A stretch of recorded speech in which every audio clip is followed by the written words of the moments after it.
अति जलद व अचूक बातम्यांसाठी पाहत रहा महामीडिया 24 सदैव तत्पर। वडगाव पोलीस ठाण्याच्या हद्दीतील दुचाकी चोरी प्रकरणाचा यशस्वी छडा लावत पोलिसांनी एका संशयितास ताब्यात घेतला असून त्याच्याकडून चोरीस गेलेली मोटारसायकल जप्त करण्यात आली आहे। या कारवाई दरम्यान त्याच्याकडून आणखी 2 गुन्ह्यांची उकल झाल्याची माहिती पोलिसांनी दिली। पोलिसांनी दिलेल्या माहितीनुसार हातकणंगले तालुक्यातील नवे पारगाव येथून 22 फेब्रुवारी 2026 ते 23 फेब्रुवारी 2026 दरम्यान एका नागरिकाची होंडा युनिकॉर्न कंपनीची मोटारसायकल चोरीस गेली होती। या प्रकरणी वडगाव पोलीस ठाण्यात अज्ञात व्यक्तीविरुद्ध गुन्हा दाखल करण्यात आला होता। तपासादरम्यान गुन्हे शोध पथकाला बातमीदारामार्फत मिळालेल्या माहितीच्या आधारे संशयित विशाल संभाजी पवार राहणार सांगली याला ताब्यात घेण्यात आला।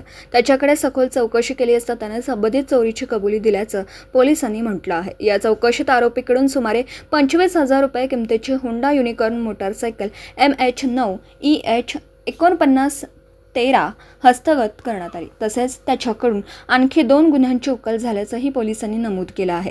ही कारवाई पोलीस अधीक्षक निलोत्पल, अपर पोलीस अधीक्षक अण्णासाहेब जाधव आणि उपविभागीय पोलीस अधिकारी अमोल ठाकूर यांच्या मार्गदर्शनाखाली करण्यात आली।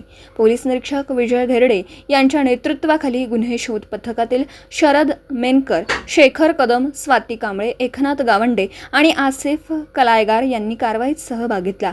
पोलिसांनी संबंधित आरोपी विरुद्ध पुढील कायदेशीर प्रक्रिया सुरू केली असून प्रकरणाचा पुढील तपास सुरू आहे।